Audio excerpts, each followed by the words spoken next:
Hello everyone. इस video में मैं डिस्कस करने वाला हूँ declaration of independence. So begin with a short intro of what it is. ये क्या है डिक्लेरेशन ऑफ इंडिपेंडेंस? बेसिकली ये एक डॉक्यूमेंट है जो कि प्रेजेंट किया गया था 4 जुलाई 1776 को कॉन्टिनेंटल कांग्रेस में। राइट। सो इसके राइटर है थॉमस जेफरसन। ऑल्दो इस कमेटी में जब इस डॉक्यूमेंट को ड्राफ्ट किया गया था और भी कुछ मेंबर्स थे, 5 कमेटी के 5 मेंबर्स थे। सो उसमें से प्रोमिनेंट फिगर थॉमस जेफरसन है जो कि राइटर है इस डॉक्यूमेंट के। एंड देन अदर फिगर्स में बेंजामिन फ्रैंकलिन आ जाते हैं, जॉन एडम्स, रॉबर्ट लिविंगस्टन और रॉजर शेरमन। राइट। सो डॉक्यूमेंट की हम बात कर रहे थे कि ये अमेरिका के इंडिपेंडेंस में बहुत ही क्रूशियल डॉक्यूमेंट है। बाद में जाके ये डॉक्यूमेंट एज अ प्रियम्बल या एज अ बेस यूज़ होता है for the constitution of America. ये डिक्लेयर करता है अमेरिकन की कॉलोनीज को एज अ इंडिपेंडेंट और free from the England's control. So now the question is why it is written. Right, so because Americans they were oppressed by the King of England जो कि George the third थे उस time के। So they consider it an example of a tyrant monarchy और उससे वो independence हासिल करना चाहते थे। Right. So apart from that basically इसके प्रिंसिपल्स को हम देखेंगे। It's about set of ideas या सेट ऑफ लॉस जो कि डिस्क्राइब करता है कि why America should be free या वाई इंडिपेंडेंस बिकम इनएविटेबल। ठीक है। ये डिक्लेयर करता है दैट कि Americans are one nation on spiritual ground. और बेसिकली इसके 5 प्रिंसिपल्स के बेसिस पे ये बात कही गई है। 5 प्रिंसिपल्स है। The first one is that all men are born equal. वही नेचुरल राइट्स की बात करते हैं। कुछ बातें सिमिलर आपको देखने को मिलेंगे थॉमस पेन के कॉमन सेंस को हमने डिस्कस किया था उसमें और इसमें। राइट। सो नेचुरल राइट्स की बात करता है all are born equal. Are rights are the God given. Basic rights human rights की बात करता है they are given by the God और उन्हें हमसे कोई छीन नहीं सकता। And third one is everyone has a right to life, liberty and happiness. Fourth में कहता है it is the job or duty of the government to protect above mentioned rights. और फिफ्थ में कहता है कि अगर गवर्नमेंट इन राइट्स को प्रोटेक्ट नहीं करता, if government fail to protect the rights या पीपल, ठीक है, then it should be remove या रिप्लेस करना चाहिए। इस तरह की गवर्नमेंट को रिमूव करना चाहिए। सो ये कुछ 5 प्रिंसिपल्स थे जिनके बेसिस पे ये ड्राफ्ट की गई। इनकी बातों को यानी आर्ग्यूमेंट्स को डिफेंड किया गया। सो वो क्या चाहते थे? वो चाहते हैं एक डेमोक्रेटिक सेटअप। हम लोगों ने थॉमस पेन के कॉमन सेंस में भी देखा था कि he was against the monarchy. So ये किंगशिप या मोनार्की जो है ये लोगों के राइट्स को सप्रेस करता है और किंग अपनी लॉ को फॉलो नहीं करता, अपना लॉ खुद बनाता है और ख़ुद इम्पोज करता है लोगों पे। सो उन्हें एक डेमोक्रेटिक सेटअप चाहिए था। So it is now necessary to dissolve the political bands. वो समझते हैं कि अभी टाइम आ गया है कि पॉलिटिकल बैंड्स को हम डिसॉल्व करें, लॉ ऑफ नेचर को फॉलो करें, यानी everyone is equal for all the people. We यानी American and British can not live as one pole. वो अब साथ में नहीं रह सकते और अमेरिका के लिए इंडिपेंडेंस जो है इनएविटेबल बन गया है। सो मेजर पॉइंट्स आपको बता रहा हूँ उस डॉक्यूमेंट में से। राइट कहता है everyone is born equal with the right and none can snatch it.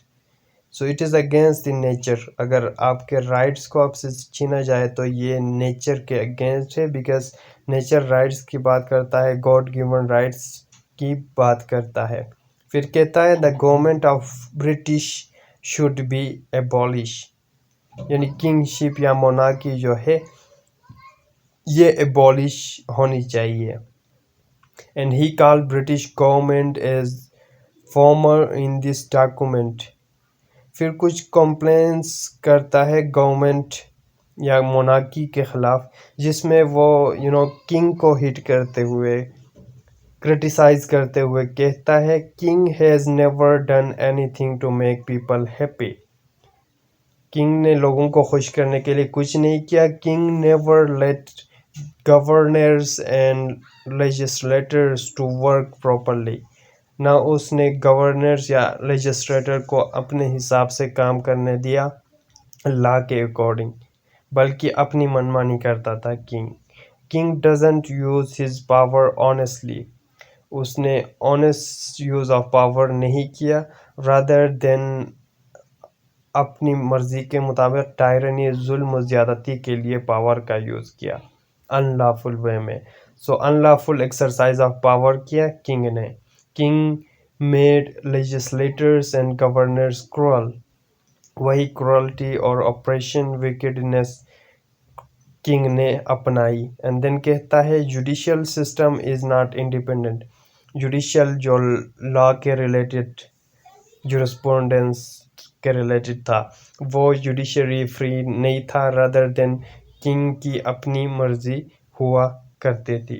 कहता है, king put aside people rights. King ने पीपल के राइट्स को बिल्कुल ही साइड पे किया, उनका बिल्कुल ही ख्याल नहीं रखा। King never let officials to work freely. नहीं उसने ऑफिशियल्स को फ्रीली वर्क करने दिया।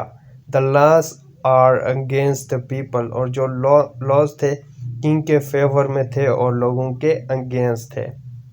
सो 1775 टू 76 यानी इंडिपेंडेंस के दौरान जब बैटल लड़ी गई between British troops and native American, जिसमें हमने देखा हुआ था बॉस्टन मैसेकर, जिसमें ब्रिटिशर्स ने नेटिव अमेरिकन को मारा और फिर लॉ के मुताबिक उनको सज़ा नहीं दी गई, यानी फेयर ट्रायल नहीं हुआ बल्कि मॉक ट्रायल हुआ। Authorities find Americans guilty and he called this as a mock trial. And King Hayes imposed heavy taxes on the people, यानी on the Americans पे heavy taxes भी impose किए। And King snatched territories, उनके lands को, उनके territories को उनसे snatch कर लिया, उनसे ले लिया। And King is doing absolute corruption. ये kingship जो है, एज थॉमस पेन ने भी कहा था, ये किंगशिप मोनार्की जो है करप्ट है, करप्टिंग है। सेम इसी तरह किंग करप्ट है, ये करप्शन करता है। फिर कहता है, king imposes violence on us and destroy our land and people. फिर कहता है, for money king is blood shedding. Corruption करता है और मनी के लिए किंग ब्लड शेडिंग भी करता है। Right, so they are the interferences, subjugation, oppression, यानी एक जालिमाना सिस्टम है। सो एक फाइनल वर्डिक्ट देते हैं वो ये कि Americans giving formal declaration of independence. इस डॉक्यूमेंट में ये चीज़ इंश्योर करता है उनके इंडिपेंडेंस को। कहता है, now we are free to control the economy, defence, trade and we are no more depend on Britishers. ये डॉक्यूमेंट ये चीज़ डिक्लेयर करता है, ऐलान करता है इस चीज़ का। सो इसीलिए बहुत ही इम्पोर्टेंस है इस डॉक्यूमेंट की अमेरिकन हिस्ट्री में। So now we will legislate our laws. Now we are totally fulfillingly free. फिर कहता है, it is like oath taking की तरह, oath taking ceremony की तरह थे। सो बेसिकली इस डॉक्यूमेंट में क्या है, फर्दर इंट्रोडक्शन में लॉ ऑफ नेचर की बात करता है, जो हमने बात की थी। अगेन थॉमस पेन का भी इन्फ्लुएंस हमें नज़र आता है, और उसके अलावा जॉन लॉक जो इम्पोर्टेंट फिगर है, उनका इन्फ्लुएंस भी नज़र आता है, जो कि लिबरलिज्म की बात करते हैं। ठीक है, सो गवर्नमेंट को क्रिटिसाइज़ करते हैं। इसके अंदर बेसिक आइडिया क्या है, why independence from England has become inevitable, वो हमने बात की थी।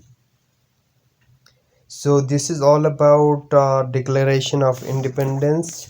Thank you for watching.